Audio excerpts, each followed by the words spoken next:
अस्सलामुअलैकुम स्टूडेंट्स। आज हमारी क्लास सेकेंड ईयर के चैप्टर नंबर 1 का लेक्चर नंबर 8 है।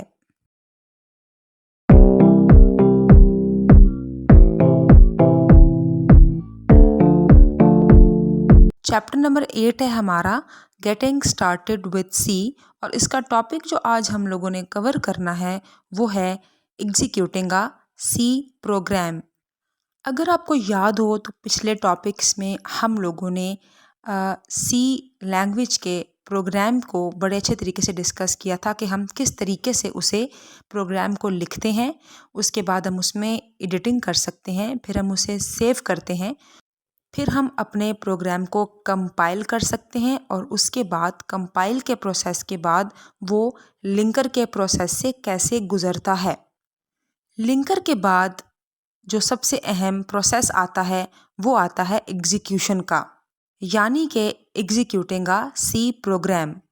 मैं डायरेक्टली एग्जीक्यूटिंग अ सी प्रोग्राम पे जाने से पहले कुछ प्री रिक्विजिट जो स्टेप्स हैं, जो कि मैं आपको पहले भी समझा चुकी हूँ, लेकिन मैं अब दोबारा से रिवाइज करना चाहूँगी ताकि जो भी मेरा लेक्चर देख रहे हैं उनको प्रॉब्लम ना हो डायरेक्टली एग्जीक्यूटिंग अ सी प्रोग्राम को समझने में। तो सबसे पहले चलते हैं उस इम्पॉर्टेंट नॉलेज की तरफ जिसका आपको पता होना चाहिए सी प्रोग्राम की एग्जीक्यूशन को समझने से पहले। देखिए, सबसे पहले जब भी हम सी लैंग्वेज के अंदर टर्बो सी प्लस प्लस या कोई भी हमारा जो आईडीई है हम उसके अंदर सी का प्रोग्राम लिखते हैं, ठीक है, तो सबसे पहला प्रोसेस उसको सेव करने के बाद क्या होता है कि हम उस प्रोग्राम को कंपाइल करते हैं, और उसके लिए हम उसे कंपाइलर के हवाले कर देते हैं अपने प्रोग्राम को। कंपाइलर क्या करता है कि वो हमारे लिखे हुए सी के प्रोग्राम को बाइनरी फाइल में यानी कि 0 और 1 की फॉर्म में तब्दील कर देता है, ठीक है। और कंपाइलर ऐसा क्यों करता है? क्योंकि कंपाइलर को पता है कि हमारा जो प्रोग्राम है इसने जाना सीपीयू के पास है, और सीपीयू ने हमारे प्रोग्राम की फाइनल एग्जीक्यूशन करनी है, और सीपीयू 01 के सिवा किसी भी और ज़ुबान को नहीं समझ सकता।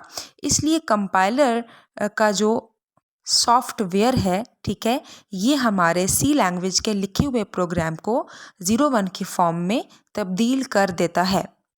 कंपाइलर के प्रोसेस से गुजरने के बाद, ठीक है, हम अपने प्रोग्राम को लिंकर के पास लेकर जाते हैं, और लिंकर क्या करता है कि लिंकर हमारे उस बाइनरी फाइल को एग्जीक्यूटेबल फाइल में तब्दील करता है, ठीक है।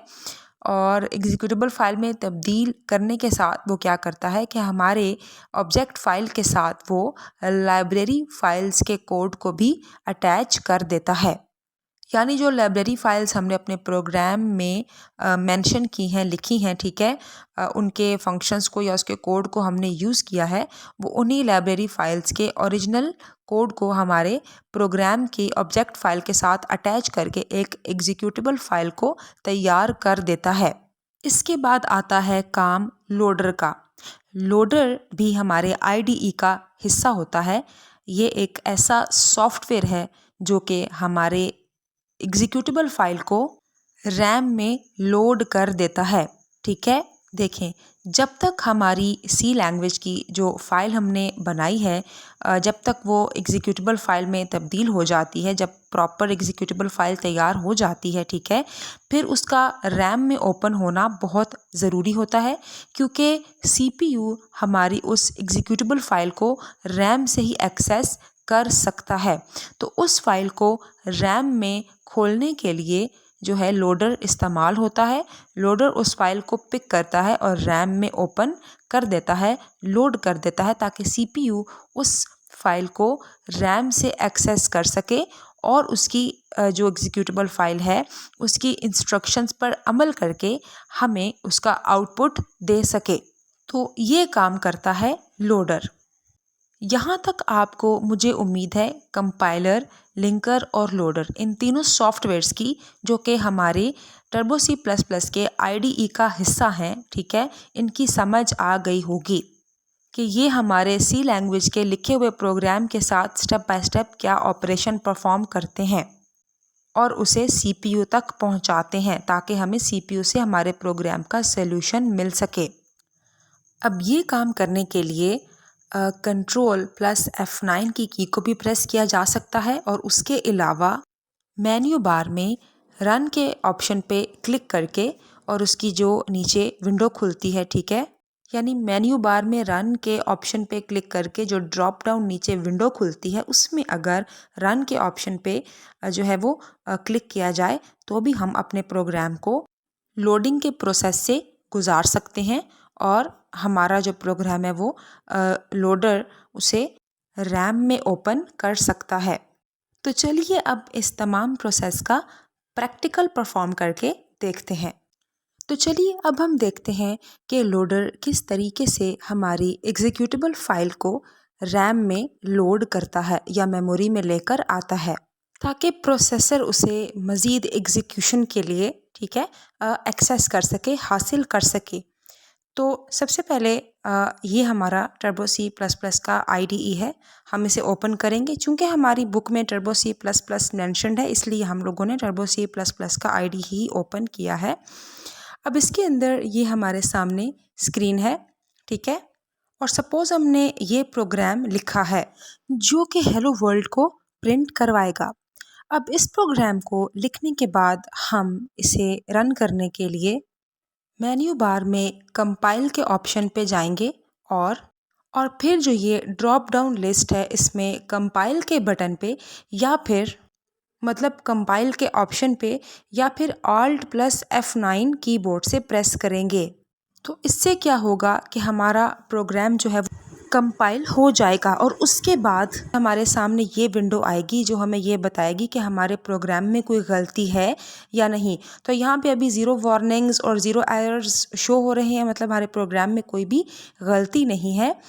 यहाँ पे अब आपने एक बात बहुत ही ध्यान से समझनी है और अपने जहन में रखनी है कि टर्बो C++ का जो IDE है इसके अंदर हम जब C लैंग्वेज के प्रोग्राम को एग्जीक्यूट करते हैं, ठीक है, उसे रन करते हैं, ठीक है, तो रन करने के बाद मोस्ट ऑफ द टाइम्स ये होता है कि हमें आउटपुट नज़र नहीं आती, मतलब हमारे प्रोग्राम का सलूशन निकल के आ जाता है लेकिन वो हमें स्क्रीन पे शो नहीं होता, ठीक है।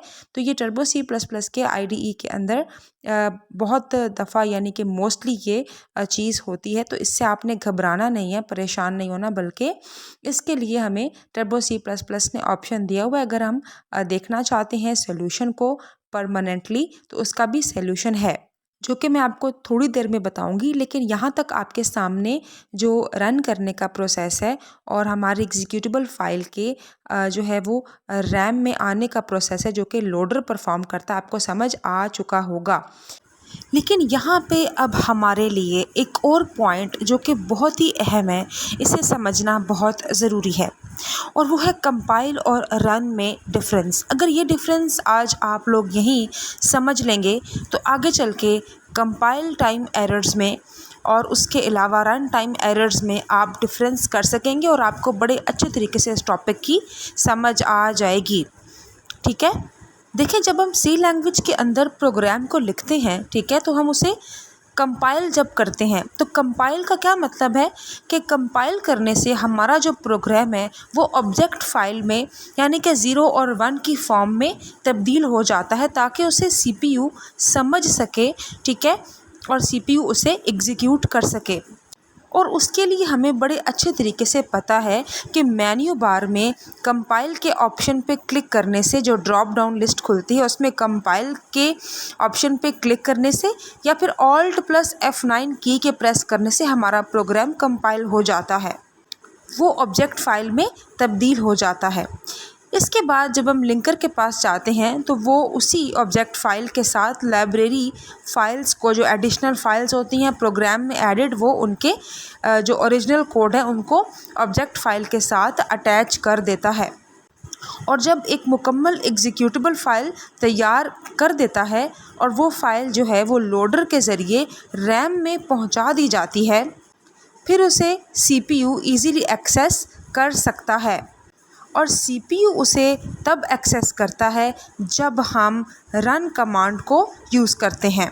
अपने प्रोग्राम को रन करने के लिए हम मेन्यू बार में जाएंगे। वहाँ से हम रन के ऑप्शन पे क्लिक करेंगे और रन के ऑप्शन पे क्लिक करने से जो ड्रॉप डाउन लिस्ट खुलेगी उसमें रन कमांड, ठीक है, या फिर CTRL+F9 की जो की कॉम्बिनेशन है वो लिखा हुआ होता है। इन दोनों ऑप्शंस की सिलेक्शन से हमारा जो प्रोग्राम है वो रन हो जाता है। मतलब ये है कि हमारे प्रोग्राम की जो एग्जीक्यूटेबल फाइल रैम में लोड हो चुकी होती है लोडर के ज़रिए, अब CPU उसे एक्सेस करता है और फिर उस एग्जीक्यूटेबल फाइल के अंदर लिखी हुई इंस्ट्रक्शंस को वन बाय वन सॉल्व करना यानी कि एग्जीक्यूट करना स्टार्ट करता है। और इस तरीके से ये आउटपुट स्क्रीन हमारे सामने आ जाती है जिस पर हमारा आउटपुट या सॉल्यूशन हमारे प्रोग्राम का आ जाता है। अब हमारे सामने ये आउटपुट तो आ गया, ठीक है, जो हमें नज़र आ रहा है, और इसकी बैक पे CPU है जो हमारे प्रोग्राम की एग्जीक्यूशन को स्टार्ट कर चुका है, ठीक है। और इसी वजह से ये आउटपुट स्क्रीन हमारे सामने शो हो रही है। लेकिन कुछ टर्बो C++ के वर्जन के अंदर ऐसा भी होता है कि जो आउटपुट स्क्रीन है वो चंद सेकंड्स के लिए आती है और फिर चली जाती है, बल्कि कुछ तो ऐसा भी होता है कि आउटपुट स्क्रीन सामने विजिबल होती ही नहीं है, बेशक हम रन कमांड को यूज़ कर लें तब भी। तो एज अ C प्रोग्रामर इस सिचुएशन का सामना करना पड़ सकता है। तो इस रियलिटी चेक के बारे में हमें पहले ही पता होना चाहिए कि वैसे तो रन को यूज़ करने से हमारे सामने हमारे प्रोग्राम की आउटपुट आ जाती है, लेकिन ऐसा भी हो सकता है कि रन को यूज़ करने के बाद भी हमारी आउटपुट हमें नज़र ना आए। और फिर इस मकसद के लिए हम एक और ऑप्शन का सहारा लेते हैं और उसे यूज़ करते हैं, और वो है विंडो का ऑप्शन। तो चलिए अब देखते हैं कि इस विंडो के ऑप्शन को यूज़ करके हम क्या एक्शन परफॉर्म कर सकते हैं। इस विंडो के ऑप्शन को यूज़ करके हम अपने C प्रोग्राम के आउटपुट को स्क्रीन पर स्टे करवा सकते हैं, यानी कि वह आउटपुट तब तक नहीं जाएगी जब तक हम उसे खुद क्लोज़ ना करें। इसके लिए सबसे पहले हम लोग जाएंगे मेन्यू बार में विंडो के ऑप्शन पे और इस पर क्लिक करेंगे, और फिर जो ये ड्रॉप डाउन लिस्ट खुली है इसमें हम ये जो ऑप्शन है यूज़र स्क्रीन का जिसके आगे Alt+F5 लिखा हुआ है इसको सिलेक्ट करेंगे, तो हमारी जो आउटपुट है वो हमारी स्क्रीन पर स्टे करेगी और रुक जाएगी तब तक जब तक हम उसे रिव्यू ना कर लें और आउटपुट को प्रॉपर तरीके से एग्जामिन ना कर लें। तो ये काम होता है इस ऑप्शन का। और याद रखिएगा ये ऑप्शन हम उसी सूरत में इस्तेमाल करते हैं जब हम आउटपुट को ज़्यादा अरसे तक, ज़्यादा लंबी देर तक देखना चाहते हैं, या फिर हमारे IDE में जो रन का ऑप्शन है या तो वो हमें आउटपुट दिखा ही नहीं रहा या दिखा भी रहा है तो चंद लम्हे के लिए हमारी आउटपुट आती है स्क्रीन पे और हमारी स्क्रीन फ्लिकर करती है और हमारी आउटपुट चली जाती है हमारी नज़रों के सामने से। इसी सूरत में हम इस ऑप्शन को इस्तेमाल करते हैं। तो आई होप आपको यहाँ तक इस टॉपिक की बड़े अच्छे तरीके से समझ आ गई होगी। अगर फिर भी आपको कोई कन्फ्यूजन है तो आप कमेंट सेक्शन में बिला झिझक आस्क कर सकते हैं किसी भी वक्त। I am always here to help you. Please अगर आपको मेरी वीडियो पसंद आए तो उसे लाइक कीजिए, मेरे चैनल को सब्सक्राइब कीजिए और वीडियो की नोटिफिकेशन के लिए बेल आइकन पर प्रेस कीजिए। तो ये था हमारा आज का लेक्चर, और अब बात करते हैं रावलपिंडी बोर्ड के हिसाब से इस टॉपिक की इम्पोर्टेंस की। देखें, एग्जीक्यूटिंग का C प्रोग्राम ये बहुत ही इम्पॉर्टेंट टॉपिक है। आपने इसके अंदर ये जो दो आपको कॉम्बिनेशन ऑफ कीज़ बताए गए हैं, एक Ctrl+F9 दूसरा Alt+F5, आपने इन दोनों कॉम्बिनेशंस को बड़े अच्छे तरीके से याद रखना है कि कौन सा जो कॉम्बो है वो किसके लिए इस्तेमाल होता है। रन करने के लिए Ctrl+F9 और उसके अलावा जो है आउटपुट को स्क्रीन पे शो करवाने के लिए Alt+F5। और इसमें मतलब छोटा सा ये टॉपिक है, ज़्यादा से ज़्यादा इसमें आपसे ये पूछा जा सकता है कि लोडर क्या काम करता है, तो आपको पता होना चाहिए कि लोडर क्या काम परफॉर्म करता है। ये डेफिनेशन आपकी आ सकती है, ठीक है। और मैं जितना एक्सप्लेन कर चुकी हूँ, अब आपने खुद लोडर की डेफिनेशन अपने टॉपिक में से पिक करनी है कि लोडर हमारी एग्जीक्यूटेबल फाइल को रैम में लोड करने के लिए इस्तेमाल होता है। बस यही कुछ चीज़ें इम्पॉर्टेंट हैं इस टॉपिक में बोर्ड के लिहाज से या एमसीक्यूज़ में आ सकती हैं ये कीज़ वगैरह, या फिर डेफिनेशन लोडर की भी आ सकती है, ठीक है, शॉर्ट 2 मार्क्स की। तो आपने यहाँ से इस डेफिनेशन को पिक करना है और अच्छे तरीके से जवाब देना है। अगर आप ये टॉपिक तैयार कर लेंगे तो आप लोडर के बारे में कुछ भी आपसे पूछा जाए तो आप इजीली आंसर कर सकते हैं। तो मिलेंगे आपसे नेक्स्ट लेक्चर में, तब तक के लिए अपना बहुत ख्याल रखिएगा और दिल लगा के पढ़िएगा। अल्लाह हाफिज़।